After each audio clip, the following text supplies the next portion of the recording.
અમારી સમ્રાટ સમાચાર ચેનલ સબસ્ક્રાઇબ કરો, લાઇક કરો, કોમેન્ટ કરો અને જોતા રહો પળે પળના દરેક પ્રકારના સમાચારો। નમસ્કાર દર્શક મિત્રો, આપ જોઈ રહ્યા છો સમ્રાટ સમાચાર। હવે જોઈએ અગત્યના સમાચાર। તળાજા તાલુકાના રાજપના નંબર 2 ગામમાં થયેલ મારામારીના બનાવમાં 3 વ્યક્તિઓ વિરુદ્ધ અલંગ પોલીસ મથકમાં ગુનો નોંધાયો। ભાવનગર જિલ્લાના તળાજા તાલુકાના રાજપરા ગામના અશ્વિનભાઈ રાજુભાઈ મકવાણા ઉંમર વર્ષ 31 નોંધાવેલ ફરિયાદમાં જણાવ્યું હતું કે ફરિયાદી અને તેમના મિત્ર વિજયભાઈ રાજુભાઈ બંને મિત્રો ધાબા ઉપર પતંગ ઉડાવતા હતા।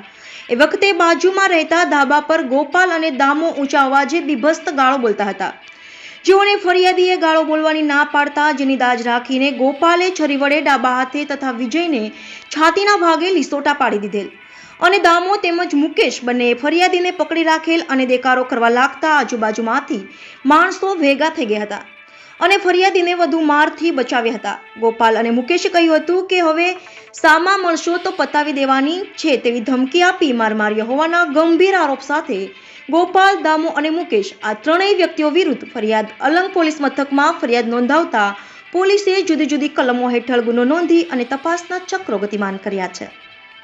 સમ્રાટ સમાચાર તળાજા।